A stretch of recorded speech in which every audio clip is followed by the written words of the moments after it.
आज माझ्यासोबत ना अनएक्सपेक्टेड मोमेंट घडला आणि त्यानंतर मी छान मूग डाळीचे डोसे बनवून घेतले. कालच विचार केलेला होता की मूग डाळीचे डोसे बनवायचे म्हणून मी अगोदरच संध्याकाळी मूग डाळ छान भिजू टाकून घेतली होती आणि त्याला कोंबई येऊ दिले. सकाळी त्याला काढून घेतले. त्यामध्ये 1 वाटी तांदूळ, थोडे पालक, अद्रक लसूणचा पेस्ट आणि मिरची टाकून छान असं बारीक स्मूथ पेस्ट बनवून घेतला. आणखी त्याला काढून घेतला. छान त्यामध्ये मीठ टाकून 15 मिनिट रेस्टवर ठेवला. आणखी मी तूप किंवा तुम्ही तेल पण वापरू शकता. मी तुपच यूज करते मोस्टली. त्यानंतर छान असं तव्यावर स्प्रेड करून छान पातळ क्रिस्पी आपण डोसे बनवून घ्या आणि खूप छान लागतात ना. विंटरमध्ये हा बेस्ट ऑप्शन आहे ब्रेकफास्टसाठी आणि प्रेग्नन्सीमध्ये तर खूपच जास्त, कारण त्यात प्रोटीन असतात. त्यासोबत आपल्याला एनर्जी पण देतात. असं त्यानंतर मग मी चहा पण बनवून घेतला आणि आम्ही दोघांनी नाश्ता केला. आणि नाश्ता करताना मी भजन ऐकतच होते. मी डेली ऐकते. तुम्ही पण एक वेळा ऐका ना. हा अनएक्सपेक्टेड मोमेंट झाला. खूप छान वाटलं. एकदम छान, एकदम असं फील झालं.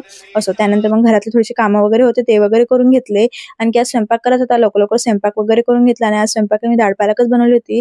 आणखी त्यानंतर स्वयंपाक वगैरे झाला आणि अशी टम्मा पोळी फुगली ना, खूप छान नेक्स्ट लेव्हलचं सुकून भेटते. असं त्यानंतर जेवण वगैरे केलं. असा होता आजचा माझा दिवस. जर व्हिडिओ आला तर लाईक करा, सबस्क्राईब करायला विसरू नका. बाय.